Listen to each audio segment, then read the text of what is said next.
എമ്പുരാൻ എന്ന സിനിമ തിയേറ്ററിൽ എത്തിയപ്പോൾ മുതലുള്ള ചില ഡീഗ്രേഡിങ്ങുകൾ നമ്മൾ പലയിടത്തായി കണ്ടിരുന്നതാണ്. കാരണം ജനങ്ങൾ ഏറ്റെടുക്കുന്നതിനനുസരിച്ച് ഒരിടത്തും ടിക്കറ്റ് ബുക്കിംഗ് നടക്കുന്നില്ല, ഇതൊക്കെ വെറുതെ അടിച്ചിറക്കുന്ന വാർത്തകളാണ്, ഇങ്ങനെയൊന്നുമല്ല യഥാർത്ഥത്തിൽ സംഭവിക്കുന്നത് എന്ന് പറഞ്ഞ് നിരവധി പേർ സോഷ്യൽ മീഡിയയിൽ കറങ്ങി നടന്നത് നമ്മൾ എല്ലാവരും ശ്രദ്ധിച്ചു കാണും. ഇതിനൊക്കെ മറുപടി കൊടുത്തുകൊണ്ട് യഥാർത്ഥ ആളുകൾ തന്നെ എത്തുമ്പോഴാണ് സത്യാവസ്ഥ പലരും മനസ്സിലാക്കുന്നത്. പണ്ട് ഇങ്ങനെയല്ലായിരുന്നു, വലിയ പ്രതികരണമൊന്നും അന്ന് ഇല്ലായിരുന്നു. എല്ലാവരും ഭീകര ഡീഗ്രേഡിംഗ് ചെയ്തു. ആ ഡീഗ്രേഡിംഗിൽ മുങ്ങിപ്പോയ സിനിമകളായി മാറി മുൻകാല മോഹൻലാൽ ചിത്രങ്ങൾ. എന്നാൽ എമ്പുരാന് അങ്ങനെയല്ല അവസ്ഥ. എമ്പുരാനെ ഡീഗ്രേഡ് ചെയ്യുന്നതിനനുസരിച്ച് പ്രതികരിച്ചുകൊണ്ട് തിയേറ്ററുകാർ പോലും രംഗത്ത് വരുന്ന അവസരം ഉണ്ടാകുകയും ചെയ്തു. കാരണം തിയേറ്ററുകാർക്ക് ഏറ്റവും കൂടുതൽ ലാഭം നേടിക്കൊടുത്ത, വലിയ വരുമാനം നേടിക്കൊടുത്ത ഒരു ചിത്രമാണ് എമ്പുരാൻ. ഇതുമായി ബന്ധപ്പെട്ട ഒരു പോസ്റ്റ് കഴിഞ്ഞ ദിവസം മുതൽ ഏവരുടെയും ശ്രദ്ധ നേടുകയുണ്ടായി. ഒരു തിയേറ്ററിന്റെ ബുക്കിംഗ് ചാർട്ട് സ്ക്രീൻഷോട്ട് എടുത്ത് പോസ്റ്റ് ചെയ്തുകൊണ്ട് ആ തിയേറ്ററിനെയും ഈ സിനിമയെയും ഡീഗ്രേഡ് ചെയ്യാൻ ശ്രമിച്ച ഒരു വ്യക്തിക്കുള്ള മറുപടിയായിരുന്നു ലീന തിയേറ്റർ കോട്ടയ്ക്കൽ നൽകിയ ആ മറുപടി. അഡ്വാൻസ് ബുക്കിംഗ് തുടങ്ങിയ സമയത്ത് എടുത്ത സ്ക്രീൻഷോട്ടുമായി ലീന തിയേറ്ററിൽ എമ്പുരാന് ആളില്ല എന്ന രീതിയിൽ പ്രചരിക്കുന്ന പോസ്റ്റ്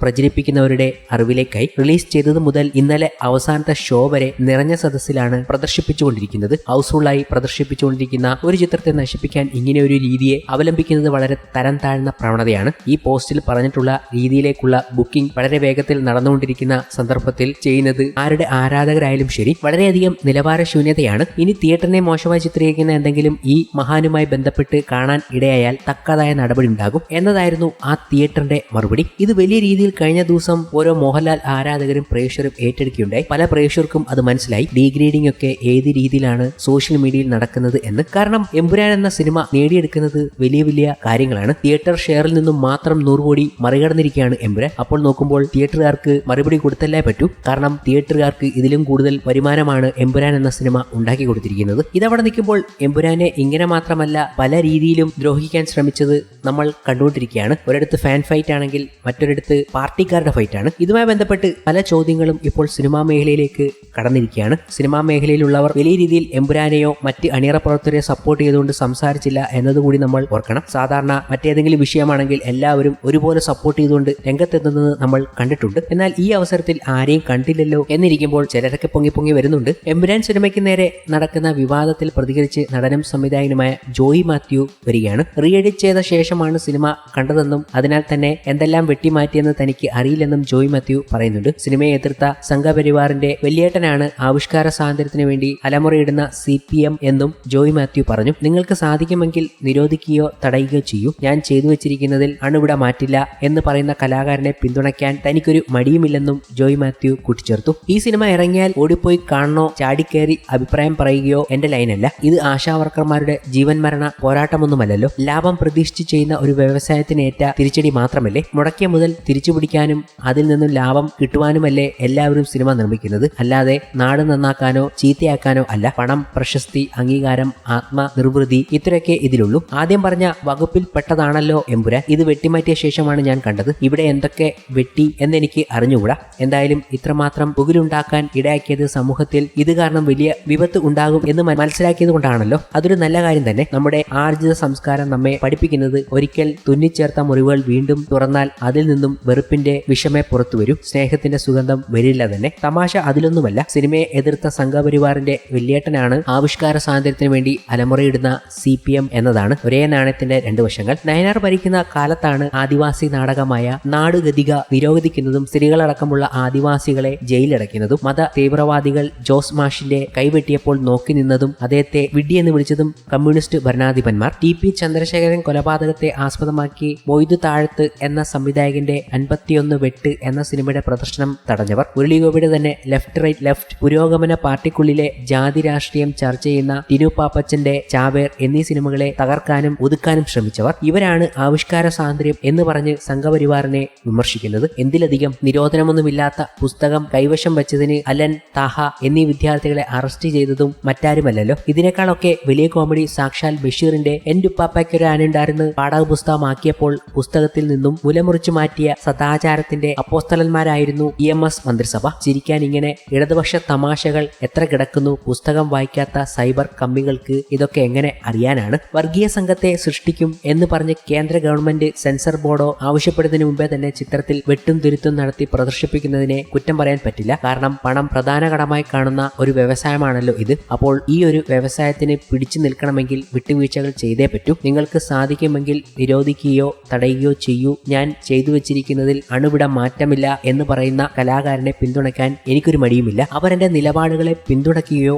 എനിക്ക് നേരെ വന്നിരുന്ന ആക്രമണങ്ങളെ ചെറുക്കാൻ ഒരിക്കലും എനിക്കൊപ്പം നിന്നിട്ടില്ലെങ്കിൽ പോലും. ജോയ് മാത്യു പറഞ്ഞ വാക്കുകൾ ഇങ്ങനെയാണ് പോകുന്നത്. ഒരു ഭാഗത്ത് എമ്പുരാനെ കുറിച്ച് ഇങ്ങനെ പറയുന്ന ആൾക്കാരും വരുന്നുണ്ട്. എന്നാൽ മറുവശത്ത് ആദ്യം എമ്പുരാനെ സപ്പോർട്ട് ചെയ്ത് സംസാരിച്ച ആൾ പിന്നീട് ചില ദേശവിരുദ്ധതകൾ ഈ ചിത്രത്തിലുണ്ട് എന്ന് പറഞ്ഞ് എത്തുകയും മോഹൻലാൽ ഫാൻസിന്റെ ഇത്തിൽക്കണ്ണിയായി മാറുകയും ചെയ്ത സംഭവങ്ങൾ നമ്മൾ കണ്ടതാണ്. സംവിധായകൻ മേജർ രവിയെ കുറിച്ചാണ് പറയുന്നതും. ഇപ്പോഴും പുതിയൊരു പരാമർശവുമായി മേജർ രവി എത്തിയപ്പോൾ മറുപടിയുമായി ഫാൻസുകാരും എത്തിയിരിക്കുകയാണ്. മേജർ രവി നടത്തിയ പ്രതികരണത്തിൽ മറുപടിയുമായി മോഹൻലാൽ ഫാൻസ് അസോസിയേഷൻ എത്തുന്നു. കഴിഞ്ഞ ദിവസം മോഹൻലാൽ ഫാൻസ് അസോസിയേഷൻ പങ്കുവച്ച പോസ്റ്റിന് താഴെ ഒരു പരാമർശം കണ്ടിരുന്നു വിശ്വശാന്തി ഫൗണ്ടേഷനെ കുറിച്ച്. അതിന്റെ ഡ്രാഫ്റ്റ് ആരാണ് എഴുതി കൊടുത്തത് എന്ന് തനിക്ക് അറിയാമെന്നായിരുന്നു മേജർ രവി പറഞ്ഞത്. മോഹൻലാൽ ഫാൻസ് ഒഫീഷ്യലായി പുറത്തുവിട്ട ഒരു കുറിപ്പ് മറ്റാരുടെയോ ഡ്രാഫ്റ്റ് ആണെന്ന് എന്തടിസ്ഥാനത്തിലാണ് പറയുന്നതെന്ന് അസോസിയേഷൻ ചോദിച്ചു. മോഹൻലാലുമായി തനിക്ക് ഏറെ നാളത്തെ പരിചയമുണ്ടെന്നും മേജർ രവി മോഹൻലാലിന്റെ ചങ്കാണ്, അതിനി മോഹൻലാലിന് വേണ്ടെങ്കിലും എന്ന് മേജർ രവി പ്രതികരിച്ചിരുന്നു. അതിനുശേഷമാണ് മോഹൻലാൽ ഫാൻസ് അസോസിയേഷൻ കുറിപ്പുമായി വരുന്നത്. ഇന്ന് സംവിധായകൻ രവി ഉന്നയിച്ച ഒരു പരാമർശം ശ്രദ്ധയിൽപ്പെട്ടു. മോഹൻലാൽ ഫാൻസ് ഒഫീഷ്യലായി പുറത്തുവിട്ട ഒരു കുറിപ്പ്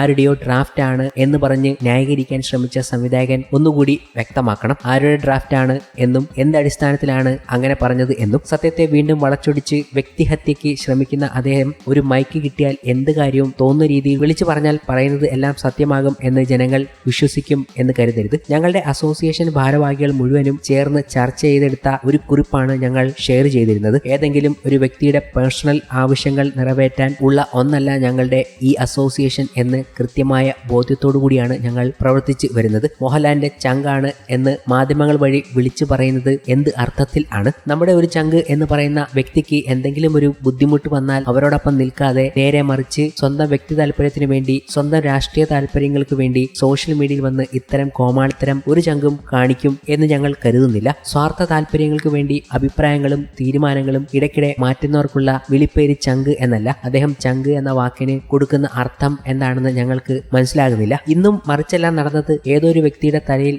എല്ലാം കെട്ടിവെച്ച് ഞങ്ങൾ അന്ന് പറഞ്ഞതിന്റെ സാരം എന്താണെന്ന് പോലും ഉൾക്കൊള്ളാതെ വീണ്ടും ചില ബാലിശമായ കാര്യങ്ങൾ ഉന്നയിച്ച് വിഷയത്തിൽ നിന്നും തെന്നി മാറിയിരിക്കുകയാണ് അദ്ദേഹം. മാധ്യമ പ്രവർത്തകരുടെ ഭാഗത്തു നിന്നും വന്ന ബുള്ളറ്റുകളാകുന്ന ചോദ്യങ്ങളിൽ നിന്നും വളരെ സമർത്ഥമായി തന്നെ അദ്ദേഹം ഒഴിഞ്ഞുമാറി. ലാലേട്ടൻ ഇതിനു മുമ്പും പറഞ്ഞിട്ടുണ്ട്, ഒരു ബുദ്ധിമുട്ട് വരുമ്പോൾ എന്നും എനിക്ക് എന്റെ പിള്ളേർ ഉണ്ടടാ എന്ന്. അങ്ങനെയുള്ള ലക്ഷക്കണക്കിന് ആരാധകരാണ് ലാലേട്ടന്റെ ചങ്കുകൾ. വിവിധ ജാതി മത രാഷ്ട്രീയ വിശ്വാസങ്ങൾ ഉള്ള ലക്ഷക്കണക്കിന് ചങ്കുകൾ. അതുകൊണ്ടാണ് ഞങ്ങൾ ഇപ്പോഴും പറയുന്നത് ലാലേട്ടൻ ഞങ്ങളുടെ ചങ്കല്ല, ചങ്കിടിപ്പാണ്. എന്നാൽ യഥാർത്ഥ ചങ്ക ആരാണെന്ന് ആരാധകർക്ക് പോലും മനസ്സിലായി കഴിഞ്ഞു. അത് കഴിഞ്ഞ ദിവസം തന്നെ സോഷ്യൽ മീഡിയയിലൂടെ എല്ലാവരും കണ്ടു കഴിഞ്ഞു. ബോക്സ് ഓഫീസിൽ 250 കോടി നേടിക്കൊണ്ട് മലയാള സിനിമാ ചരിത്രത്തിൽ പുതിയ അധ്യായം എഴുതി ചേർത്തിരിക്കുകയാണ് എമ്പുരാൻ. മലയാളത്തിൽ ആദ്യമായി 250 കോടി ക്ലബിലെത്തുന്ന ചിത്രമാണ് എമ്പുരാൻ. അണിയറ പ്രവർത്തകർ തന്നെയാണ് ഇക്കാര്യം സാമൂഹ്യ മാധ്യമങ്ങളിലൂടെ അറിയിച്ചത്. ഈ നേട്ടത്തിന്റെ ആഘോഷത്തിനിടയിൽ നിർമ്മാതാവായ ആന്റണി പെരുമ്പാറിന്റെ മറ്റൊരു പോസ്റ്റ് എത്തുകയും ചെയ്തിരുന്നു. പൃഥ്വിരാജിനൊപ്പമുള്ള 2 ചിത്രങ്ങൾ ആന്റണി പെരുമ്പാർ പങ്കുവയ്ക്കുകയുണ്ടായി. റിലീസിന് മുമ്പ് നടന്ന എമ്പുരാന്റെ കേരളത്തിലെ പ്രൊമോഷൻ പരിപാടിയിൽ നിന്നുള്ള ചിത്രങ്ങളാണിത്. എല്ലാം ഓക്കെ അല്ല അണ്ണ